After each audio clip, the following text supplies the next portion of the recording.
Goeiemôre, dit is vir my heerlik om jou by ons erediens te verwelkom.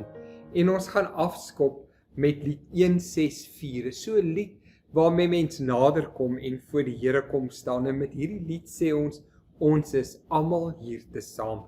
Here, ons is vergader in U naam. Ons sing 2 verse van lied 164.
Hemelse Vader, wat 'n heerlike voorreg om in U teenwoordigheid te wees.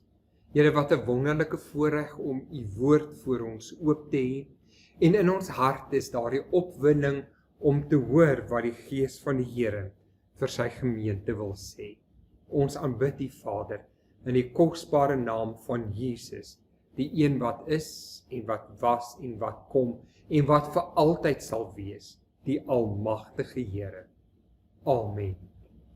Ons lees vanoggend 'n enkele vers uit Openbaring 2, net die eerste vers. Die opskrifie staan daar, die boodskap aan Efese. Skrywe aan die leraar van die gemeente in Efese.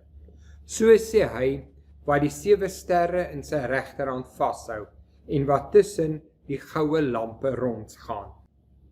Toe ek dit lees, spesifiek hierdie sinnetjie, skryf aan die leraar. En dit sou ek my tema vir die oggend wou noem, en sê maar 'n brief roer 'n baie diep snaar. In die stilte van die jaar so 95 tot 96 na Christus, het 'n vissersboot naby die kus van die eiland Patmos anker gelig en na die kus van Asië vertrek. Dit was 'n gedenkwaardige reis, want daardie vissersboot het letterlik koninklike pos aan boord gehad. Sorgvuldig in die ruim geberm was daar 7 briewe van die opgestane Here aan die 7 gemeentes in die provinsie Asië. Gemeentes wat verspreid gewoon het oor hierdie groot Romeinse provinsie. Ons gaan natuurlik 'n gedagte probeer hou dat ons hier met briewe te doen het. En as dit ware dit so hanteer dat dit briewe is, en dit wil sê, ons sal dit hanteer met die gretigheid wat iemand 'n brief ontvang van 'n geliefde wat uit 'n posbesteller se hand aan hom aangegee word. Ons sal hierdie briewe hanteer met die gretigheid om vinnig te lees wat 'n geliefde persoon op so 'n spesiale manier vir my wou sê. Maar mens sal ook hierdie brief half met die ongeduld hanteer om so spoedig as moontlik hierdie brief te lees. Maar aan die ander kant sal ons hierdie brief ook met eerbiedige hande hanteer en as dit ware oopmaak met 'n verwagtende gees en die woorde lees wat die Here van sy kerk aan ons as sy kinders gestuur het. Maar voordat ons dit begin lees en hierdie brief oopmaak, moet ons gerus vir 'n oomblik kyk na die man deur wie hierdie briewe aan ons gebring is. Dit was niemand anders nie as Johannes, of soos hy beter bekend gestaan is, die disipel vir wie Jesus baie lief gehad het. Johannes was eintlik net die neerskrywer, nie die sender van die briewe nie. En hierin lê die groot verskil tussen Openbaring se briewe en al die ander briewe wat ons in die Bybel kry. Die senders van daardie ander briewe wat in die Bybel opgeneem is, dra almal menslike name soos van Paulus, die diensknegt van Jesus Christus, of van Petrus, 'n apostel van Jesus Christus. En hoewel hulle almal op 'n baie besondere manier deur die Heilige Gees geïnspireer was die senders van daardie briewe eintlik maar mense. Terwyl die sender en die skrywe van hierdie 7 briewe die opgestane Here self is. 'n Mens sou wel kon vra, hoe het dit gekom dat hierdie briewe in die hande van Johannes, die seun van Zebedeus was? En waarom is hy gekies om dit neer te skryf? Johannes gee egter vir ons self die antwoord. Hy sê in hoofstuk 1 vers 9, ek was op die eiland Patmos, waarheen ek verban was, omdat ek die woord van God en die getuienis van Jesus Christus verkondig het. Na 'n kort stilte wat op die nare vervolging van keiser Nero gevolg het daar vinnig weer 'n nuwe storm om hierdie jong kerk losgebreek. En dit was onder die regering van die wrede keiser Domitianus. Aan hierdie storm het die bejaarde, enigste oorlewende apostel Johannes nie ontkom nie. Daarom bevind Johannes hom as 'n banneling op 'n klein rotsagtige eiland in die Egeïese See, afgesny van sy geliefde gemeente, waarvan hy so lank die beminde leraar was. Daar is seker niks so neerdrukkend as om van jou mense, van jou familie, van jou gemeente afgesny en vervreemd te wees nie. In ons tyd beleef ons dit seker die ergste ooit. En is dit nie juis in hierdie tyd dat 'n briefie die vermoë het om so diep snaar in 'n mens se hart te roer nie? Of dit nou 'n WhatsApp briefie van 'n klein kind is, of 'n e-pos briefie van 'n kollega, of 'n vinnige SMS briefie van 'n kennis. 'n Brief laat jou besef, maar iemand dink aan my. Iemand is oor my besorg. En hoeveel van ons het nie in hierdie tyd van mense gehoor wat ek lanklaas van gehoor het, of van wie ek al amper vergeet het nie. Nou kan jy jou indink, wat 'n enorme impak sou Openbaring se 7 briewe hê, as 'n brief uit die hart van die Vader nie. Die ontvangers hoor al in die aanhef die afsender sê, dit is ek. Dis die lewende. Ek hou jou vas. Ek druk jou teen my bors. Ek staan tussen julle. Kan jy dink wat 'n impak sou so 'n briefie gehad het? Maar tog was Johannes ook maar net 'n mens. En ons kan ons voorstel wat 'n marteling hierdie gedwonge afsondering op sy eiland gevangenis vir hom moes gewees het. Mens kan jou voorstel hoe hy dag na dag langs die strand gestap het, en oral waar hy gekyk het, het hy net daardie uitgestrekte, onverbiddelike blou lyn gesien van die see rondom hom. Daarom is dit ook nie vreemd dat hy in die visioen van die nuwe hemel en die aarde wat hy op hierdie eiland ontvang het, ook 'n baie klein besonderheid noem, dat die see nie meer daar was nie. Daardie altyd teenwoordigende bewaarder, wat hom so op hierdie eiland ingekerker gehou het, sou uiteindelik weggeneem word. Daardie wrede element wat geskei het vir altyd uit God se wêreld verdwyn. Daar kom 'n tyd, en ons almal bid daarvoor, dat dit wat ons nou skei finaal sal verdwyn, dat al die klaskamers uiteindelik oopgesluit word en dat die hoope hare weer op die salonne se vloere sal rê en dat die rye mense in die drive-thru sal bymekaar kom. En ons bid almal daarvoor. Terwyl Johannes se verlangende oë na die berge op hierdie eiland van Klein-Asië gevestig was, het iets skielik die stilte verbreek. Hy sê, ek het agter my so hard soos die geluid van 'n trompet 'n stem gehoor, so byna asof 'n nuwe tyd klaar aangebreek het. In die Bybel lees ons deurlopend van 'n nuwe tyd wat hard en duidelik aangekondig word. Toe God op die punt gestaan het om hom op die berg Sinaï te openbaar, is die stilte wat om die berg gehang het deur die geluid van 'n sterk basuin verbreek. Elke môre, wanneer die poort van die tempel vroeg in die oggend vir mense oop geskuif is, het die geskaal van die basuin dit aangekondig. Wanneer die Sabbatsjaar begin, het die vrolike geskaal van 2 silwer trompette die blye gebeurtenis met fanfare bekend gemaak. En nou, toe die Here op die punt gestaan het om 'n belangrike gesig van die laaste dae aan sy volk te gee, hoor Johannes se stem so hard soos die geluid van 'n trompet. En daarom kan ek my nie voorstel hoe die geluid sal klink van die koning en die wederkoms nie. Wanneer God praat, gryp hy die aandag van elke hoorder, sodat elke mens wat 'n oor het, sal hoor wat die Gees vir die gemeente sê. Is die stem van die trompet deur al die ander op daai klein eiland gehoor? Het al die ander ballinge en hulle bewaarders ook daardie geluid gehoor? 'n Toneel uit die Ou Testament kan dalk 'n antwoord op hierdie vraag gee.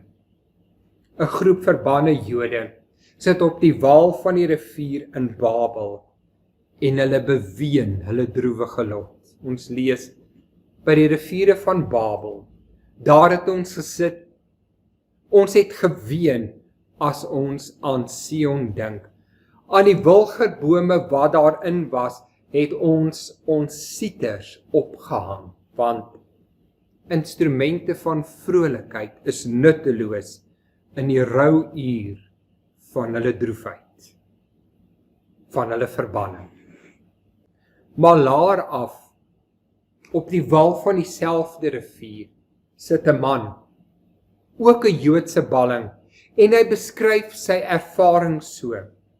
In die 30ste jaar, in die 4de maand, toe ek onder die ballinge by die Keba rivier was, is die hemele geopen en ek het gesigte van God gesien. Wat 'n kontras, nie? Die een groep ballinge op die oewer van die rivier kon slegs sien hoe hulle skoonste drome deur die rivier weggevoer word. Maar bietjie verder af in die rivier, dieselfde rivier, sien 'n ander hoe die hemel oopgaan en die jong priester Esegiel kon opkyk en die gesigte van God sien. Kon hy as dit ware die gesig van 'n nuwe toekoms sien. Iets soortgelyk het ongetwyfeld op Patmos gebeur. Daardie verhewe hemelse stem het van een kant na die ander kant van die eiland weer galm. Maar dit lyk nie of enigiemand anders, behalwe die disipel van Christus, dit gehoor het. Want die stem van Christus is net vir sy eie disipels hoorbaar. Die lig bo aan die jong kerk was donker, vol dreigende wolke. In daardie onrustige dae onder die heerskappy van keiser Domitianus. Maar juis in hierdie donker tyd het die wolke skielik oopgegaan. Op 'n spesifieke plek in die Egeïese See het dit oopgegaan en 'n ou man Met dowwe oë het sy oë na die hemel toe gedraai en 'n stralende gesig van God gesien. En so is die briewe uit die poskantoor van Patmos ontvang. Was 'n poskantoor in groot verdrukking. Wat 'n belangrike boodskap uit die hemel direk ontvang het. Vir die keiser van daardie klein rotsagtige eiland in die middel van nêrens was dit gewoon 'n plek van verbanning. Maar vir die kerk was hierdie eiland die geopende venster waardeur hy 'n unieke gesig van God en van die wêreld ontvang. En dwars deur die lang geskiedenis van die kerk was dit nog altyd so. Sommige van God se heerlikste boodskappe is in sulke donker omstandighede aan die kerk gestuur. Dit was juis die vervolgde kerk wat die skoonste gesigte van geestelike lewe voor oë gehad het. In die donkerste uur van die kerk kry hy sy belangrikste lesse. Want belangrike lesse word in donker tye geleer.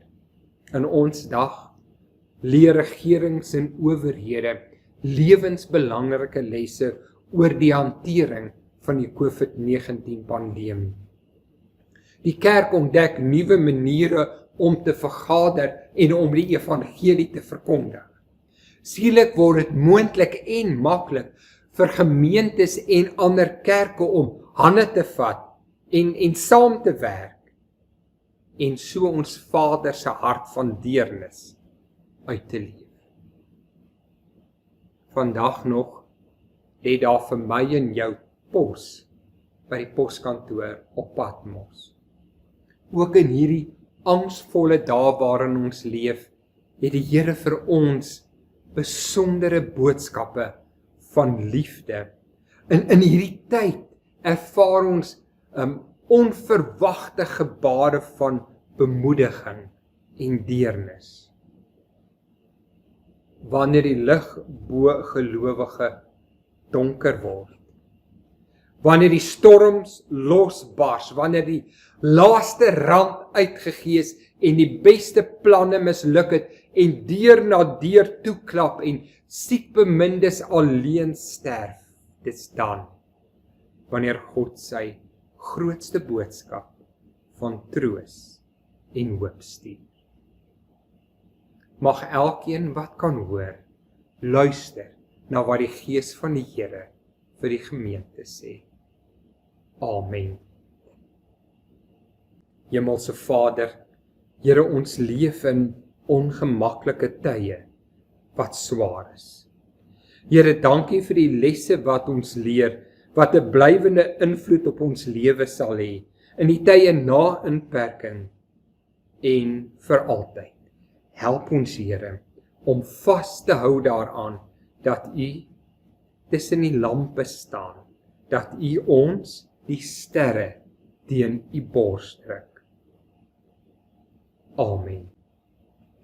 Ons sing vanoggend lied 518, voel jy soms of die Here te ver is. Sing saam met my hierdie hele lied met sy 3 dele.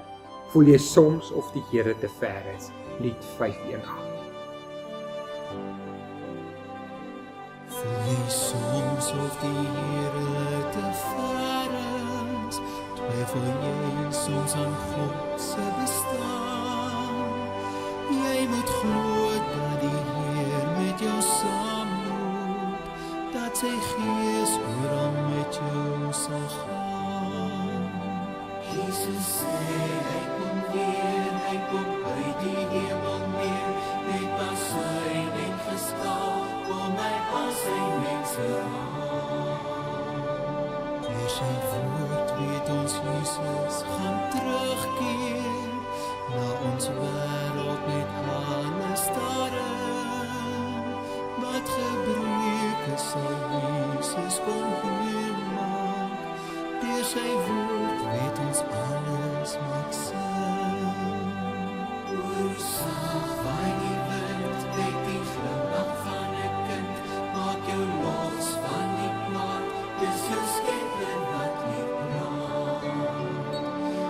Jy soms of die Here te ver is, twyfel jy soms aan God se bestaan. Jy moet glo dat die Heer met jou saamloop, dat sy Gees oral met jou sal gaan.